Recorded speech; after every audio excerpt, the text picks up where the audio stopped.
मेरे पति घर पर नहीं थे, इसलिए मैं नौकर के कमरे में चली गई। नौकर के साथ सोते ही उसने ऐसा कुछ किया कि मेरी अंतरात्मा कांप उठी, क्योंकि मेरे पति तो नौकर के साथ।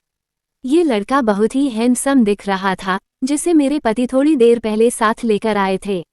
जैसे ही मेरे पति ने दरवाजे की बेल बजाई, मैंने दरवाजा खोला।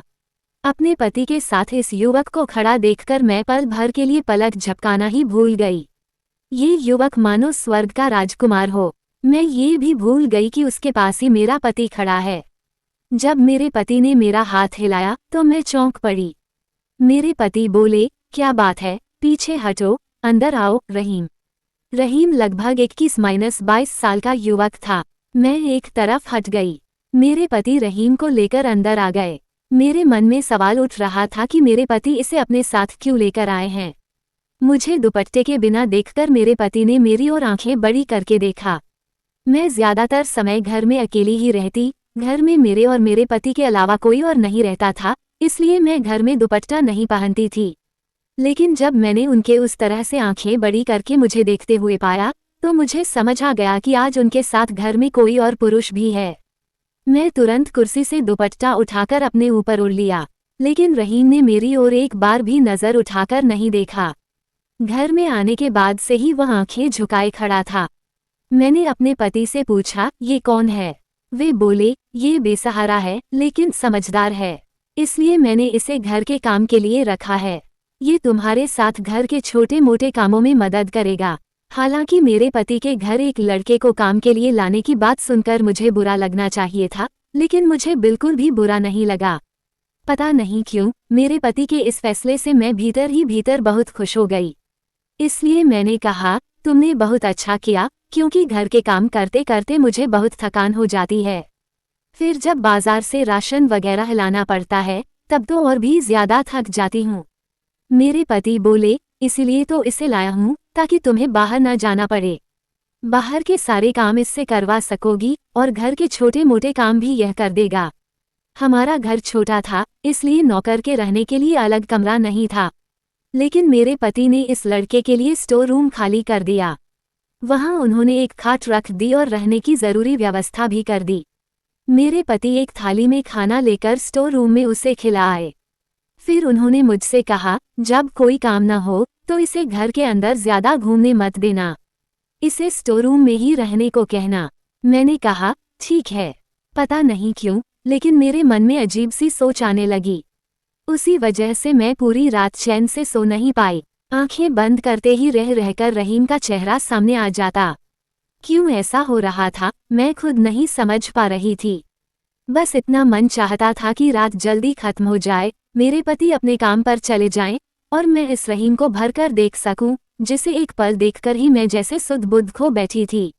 वो लड़का जितना सुंदर था, उतना सुंदर चेहरा मैंने आज तक किसी औरत के चेहरे पर भी नहीं देखा था। यही सोचकर मैं हैरान हो रही थी कि यह कैसा अजीब लड़का है, जिसने एक बार भी मेरी तरफ आंख उठाकर नहीं देखा। अगले दिन मैं सुबह अच्छी तरह सोकर उठी और रसोई में नाश्ता बनाने लगी। उसी समय मेरे पति ने स्टोर रूम के दरवाजे पर दस्तक दी तो वह युवक बाहर आ गया। मेरे पति ने उससे कहा, बाजार जाकर सामान ले आओ और मालकिन के साथ जरूरी काम निपटा लो, उसके बाद मैं तुम्हें दुकान ले जाऊंगा। ये सुनकर मैं सोच में पड़ गई कि मेरे पति इसे दोनों जगह क्यों ले जाना चाहते हैं। आखिर वे तो इसे घर के काम के लिए ही लाए थे। मैं ऑमलेट बनाना छोड़कर बाहर आई और बोली, इसे कहाँ ले जा रहे हो? इसे तो तुम घर के काम के लिए ही लाए थे, है न? मेरी बात सुनकर मेरे पति पहले मुझे अजीब नज़र से देखने लगे, फिर बोले, ये यहाँ पूरा दिन क्या करेगा?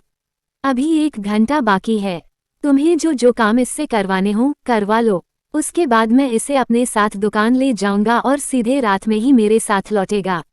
फिर रात में अगर तुम्हारा कोई काम बचा हो तो वह भी कर देगा। ये बात सुनते ही मेरा मन उदास हो गया। मैं अंदर आकर नाश्ता तैयार करने लगी। तभी वह युवक भी रसोई में आया और बोला, आपा, अगर आपका कोई काम हो तो बता दीजिए। मैं झट से उसकी ओर मुड़कर देखने लगी।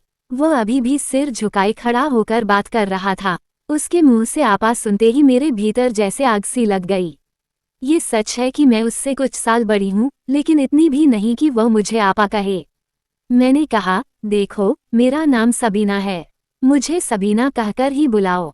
मेरी उम्र इतनी नहीं हुई है कि मुझे आपा कहा जाए। मैंने यह बात कहते हुए ऊपर से खुशी दिखाई, फिर हल्का सा गुस्सा जताकर बर्तन बेसिन में रख दिए और उससे कहा, बर्तन धो देना, फिर रसोई साफ कर देना।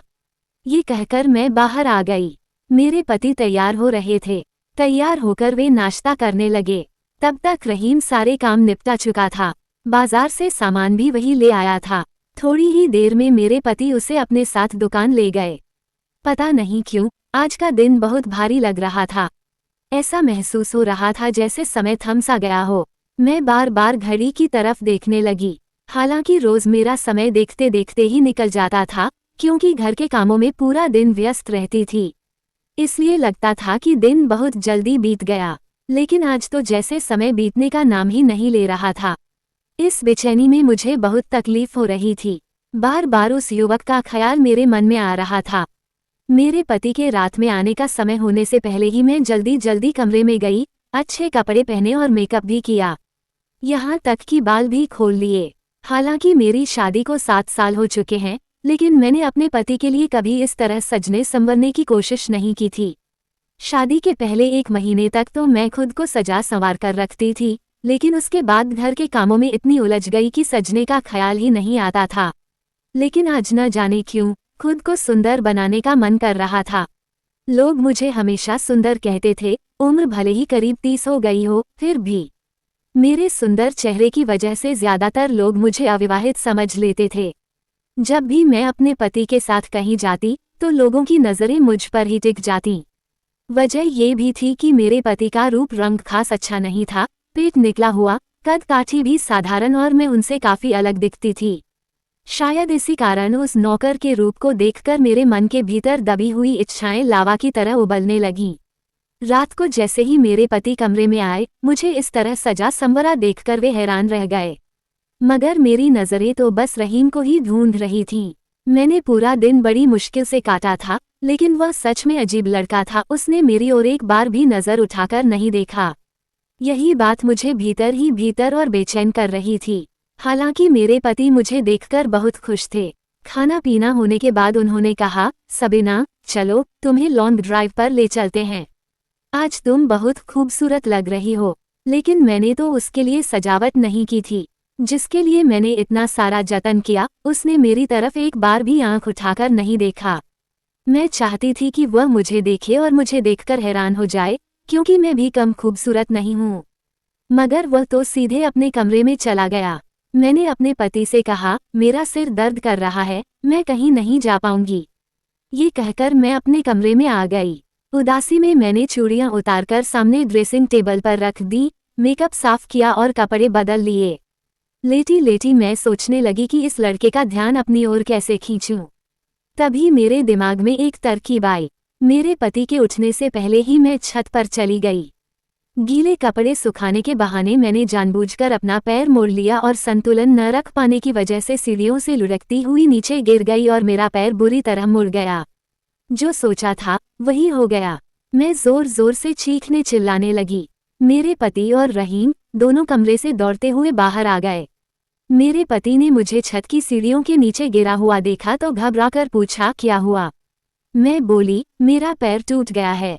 जब उन्होंने मुझे हाथ पकड़कर उठाने की कोशिश की तो मैं दर्द से चीख पड़ी। सच में मेरे पैर की एक हड्डी टूट चुकी थी। मेरे पति मुझे गोद में उठाकर गाड़ी से अस्पताल ले गए। डॉक्टर ने बताया कि पैर की हड्डी टूट गई है, इसलिए पैर पर प्लास्टर चढ़ा दिया गया। घर लौटकर उन्होंने मुझे बिस्तर पर सुला दिया। मेरे पति बहुत परेशान हो गए। बोले, अब मैं दुकान कैसे जाऊं? फिर खुद ही कहा, रहीम को दुकान चलाने भेज देता हूं। लेकिन तुरंत ही चिंता जताई, रहीम ने कभी दुकान संभाली नहीं, क्या वह चला पाएगा? तब मैंने अपने पति से कहा, तुम दुकान चले जाओ, रहीम को यहीं छोड़ दो। अगर मुझे किसी चीज की जरूरत होगी तो मैं उससे कह दूंगी। मेरे पति भी मान गए और अपने काम पर चले गए। मन ही मन में बहुत खुश थी। हालांकि मेरे पैर में बहुत दर्द हो रहा था, मैं उससे हिला डुला भी नहीं पा रही थी, लेकिन मन को एक अजीब सी तसल्ली थी। पति के जाते ही मैंने रहीम को देखा और दुपट्टा हटा दिया। रहीम जैसे ही मेरे कमरे में आया, उसने नजरें नीचे रखकर कहा, कहिए। मैं चाहती थी कि वह मुझे देखे, इसलिए मैंने उसे अपने पास आने को कहा। रहीम मेरे पास आकर बोला, कहिए, क्या कहना है? मैं खाना बना सकता हूँ, इसलिए खाना बना दिया है। रसोई और कमरा भी साफ कर दिया है। मैंने उसे बैठने को कहा। ये सुनकर उसने मेरी तरफ देखा और तुरंत ही नजरें फेर लीं। वह 3-4 कदम पीछे हट गया और बोला, अगर कुछ चाहिए हो तो बता दीजिए। ये सुनते ही मुझे उस पर गुस्सा आ गया। मैंने कहा, मेरे पैर में बहुत ज्यादा दर्द है और कमरे में बैठे बैठे बोर हो रही हूँ। बाहर बालकनी में बैठना है, मुझे पकड़कर बाहर ले जाकर बिठा दो। मैं चाहती थी कि वह मेरे पास आए, लेकिन मेरी बात सुनकर वह घबरा गया और बोला, मैं ये काम नहीं कर सकता। रात को साहब आएंगे, तभी आप बाहर जा पाएंगी। ये कहकर वह कमरे से बाहर चला गया। मुझे बहुत गुस्सा आ रहा था, वह खुद को समझता क्या है। मैं जितना उसके पास जाने की कोशिश कर रही थी, वह उतना ही मुझसे दूर भाग रहा था। लेकिन एक दिन मुझे मौका मिल ही गया। जैसे ही मेरे पति काम के लिए घर से निकले, मैंने जानबूझकर जोर जोर से चीखना शुरू कर दिया, मानो मुझे कुछ हो गया हो। किसी तरह खुद को संभालते हुए मैं जमीन पर बैठ गई और ऐसा दिखाने लगी जैसे मैं बिस्तर से गिर पड़ी। रहीम जैसे ही कमरे में आया, मैं रोने का अभिनय करने लगी। मुझे जमीन पर पड़ा देखकर वह घबरा गया और मजबूर होकर मुझे सहारा देकर उठाने लगा। जब उसने मेरा हाथ पकड़कर और कमर का सहारा देकर मुझे उठाने की कोशिश की, तो मेरा दिल तेज धड़कने लगा। वो मुझे बिस्तर तक ले गया और बैठा दिया। इसके बाद से मैंने रोजाना इस तरह का अभिनय करना शुरू कर दिया। मैं उसे बार बार मदद करने के लिए कहती और वो मेरी सहायता करता। मेरा इरादा केवल ये था कि वो मेरी जरूरत और भावनाओं को समझे।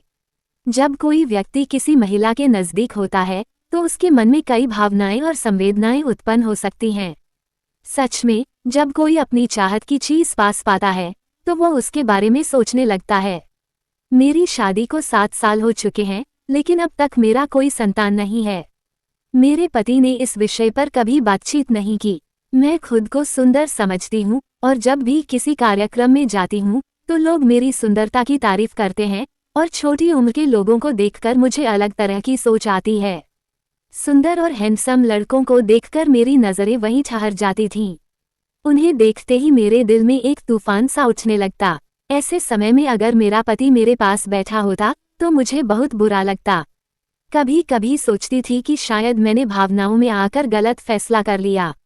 मैंने सिर्फ पैसा देखा था, क्योंकि मेरे पिता गरीब थे और हमारे घर में हमेशा कमी ही रहती थी। उस वक्त मुझे लगा था कि जब मेरे पास पैसा होगा, तो जिंदगी की सारी खुशियां अपने आप मिल जाएंगी और मेरे दिल के सारे दुख दूर हो जाएंगे। मेरा पति सुंदर नहीं था, लेकिन मैंने सोचा था कि किसी इंसान में सारे गुण एक साथ नहीं होते। ये भी सोचा था कि उसके सुंदर न होने का दुख मैं समय के साथ भूल जाऊंगी।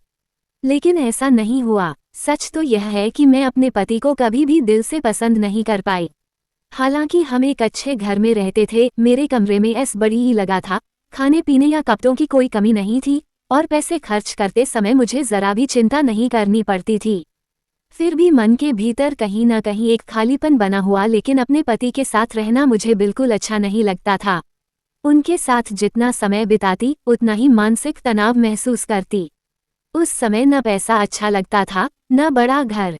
कभी कभी लगता था कि शायद मैंने जिंदगी में गलत फैसला कर लिया है। अगर मेरे पति मुझे सच में प्रिय होते, तो उनके साथ छोटे से घर में भी खुशी से रह सकती थी, उनसे खुलकर बात कर पाती। मेरे मन की इच्छाएं मेरे भीतर ही एक दबी हुई चाहत बनकर रह गईं। रहीम को देखकर मुझे लगा जैसे मेरी तलाश पूरी हो गई हो। मैं चाहती थी कि वह मेरी ओर आकर्षित हो, लेकिन वह मेरी तरफ आंख उठाकर भी नहीं देखता था। मैं उसकी आंखों में खुद को देखना चाहती थी। अब मेरा पैर काफी हद तक ठीक हो गया था, प्लास्टर भी उतर चुका था, फिर भी मैं चलते समय जानबूझकर दर्द का अभिनय करती थी, ताकि वो मुझे थामकर चलने में मदद करे। मेरे पति ने मेरे लिए एक सहारा खरीदने की बात भी कही थी, ताकि मैं उसके सहारे आसानी से चल सकूं, और डॉक्टर ने भी यही सलाह दी थी। आप अपने पैर पर वजन डाल सकती हैं। ये कहते हुए मैंने गुस्से से अपने पति की ओर देखा और बोली, डॉक्टर कैसे समझेगा कि मेरे पैर में दर्द है या नहीं? क्या वह मेरे चलने की तकलीफ समझ सकता है? लेकिन यह नाटक मैं कितने दिन तक चलाती? मैं अपने पति से मुक्त होना चाहती थी। उसी समय रहीम रसोई में बैठा अपने छोटे से नोकिया मोबाइल पर किसी से बात कर रहा था। तब तक मैं थोड़ी बहुत चलने फिरने लायक हो चुकी थी। मैं जानबूझकर धीरे धीरे रसोई के दरवाजे के पास पहुंची। वह कह रहा था, बहुत जल्द माँ को तुम्हारे घर भेज दूंगा। अब मुझे नौकरी भी मिल गई है। अब तुम्हारे अब्बा मना नहीं कर पाएंगे। मैंने उन्हें काफी पैसे दे दिए हैं। तुमसे शादी करके तुम्हें शहर ले आऊंगा। ये सुनते ही मेरे होश उड़ गए। मैं रहीम को बहुत चाहने लगी थी, उससे दूर रहने की कल्पना भी नहीं कर पा रही थी। मैं चाहती थी कि वह मुझे प्यार करे, लेकिन वह तो किसी और लड़की से प्रेम कर बैठा था। मैं चुपचाप भारी मन के साथ धीरे धीरे अपने कमरे में लौट आई। उस समय मुझे कुछ भी अच्छा नहीं लग रहा था। मन में इतना गुस्सा और बेचैनी थी कि लगा, अगर वह लड़की मेरे सामने आ जाए तो मैं खुद पर काबू नहीं रख पाऊंगी। मुझे समझ नहीं आ रहा था कि रहीम मेरे अलावा किसी और लड़की से कैसे प्यार कर सकता है। मैंने आईने में खुद को देखा, मैं सुंदर हूँ। फिर यह कैसे हो सकता है कि रहीम को मैं पसंद ना आऊं? मेरे अलावा वह किसी और की तरफ कैसे देख सकता है? तभी मेरे मन में ये ख्याल भी आने लगा कि शायद वह लड़की बहुत सुंदर होगी और शायद मैं उसके जैसी नहीं हूँ। जो भी हो, ये सब मैं सहन नहीं कर पा रही थी। मेरी आंखों से आंसू बहने लगे। मैंने रहीम को बुलाया। वह मेरे कमरे में आया और मुझे अपने पैरों पर खड़ा देखकर हैरान हो गया। उसने पूछा, आपने मुझे क्यों बुलाया है? मैंने कहा, अंदर आओ, तुमसे कुछ बात करनी है। वो कमरे के अंदर आया तो मैंने उससे कहा, मैं तुमसे प्यार करती हूँ। मेरी यह बात सुनकर उसने पहली बार मेरी तरफ देखा, वह भी नफरत भरी नजरों से। बोला, आपको ये कहते हुए शर्म नहीं आती? मैंने कहा, तुम इतने सुंदर हो, इसमें मेरा क्या दोष है? इसके बाद मैंने अलमारी से बहुत सारे पैसे निकालकर उसे दे दिए। इतने पैसे देखकर वह हैरान रह गया। मैंने कहा, अगर तुम मेरी इच्छा पूरी कर दो तो मैं तुम्हें पैसों से भर दूंगी। मैं बस इतना ही कह पाई थी कि उसने अचानक मेरे गाल पर जोरदार थप्पड़ मार दिया और बोला, मैं ये सारी बात मालिक को बता दूंगा कि आपकी सोच कैसी है। मैं आपको हमेशा अपनी बड़ी आपा की तरह मानता था और आप मेरे साथ ऐसी बातें सोचते हुए तुम्हें शर्म नहीं आती? मुझे थप्पड़ से उतना दर्द नहीं हुआ जितना उसके आपा कहने से हुआ। मैंने कहा, मैं तुम्हारी आपा नहीं हूँ। मैं तुमसे प्यार करती हूँ। तुम्हारे प्यार में इतनी पागल हो गई हूँ कि किसी भी कीमत पर तुम्हें पाना चाहती हूँ। और जिस लड़की से तुम शादी करने की बात कर रहे थे, मैं तुम्हें वो करने नहीं दूंगी। अगर तुम मेरे पति से मेरे बारे में कुछ कहने की कोशिश करोगे तो मैं तुम्हारे साथ क्या कर सकती हूँ तुम उसकी कल्पना भी नहीं कर पाओगे।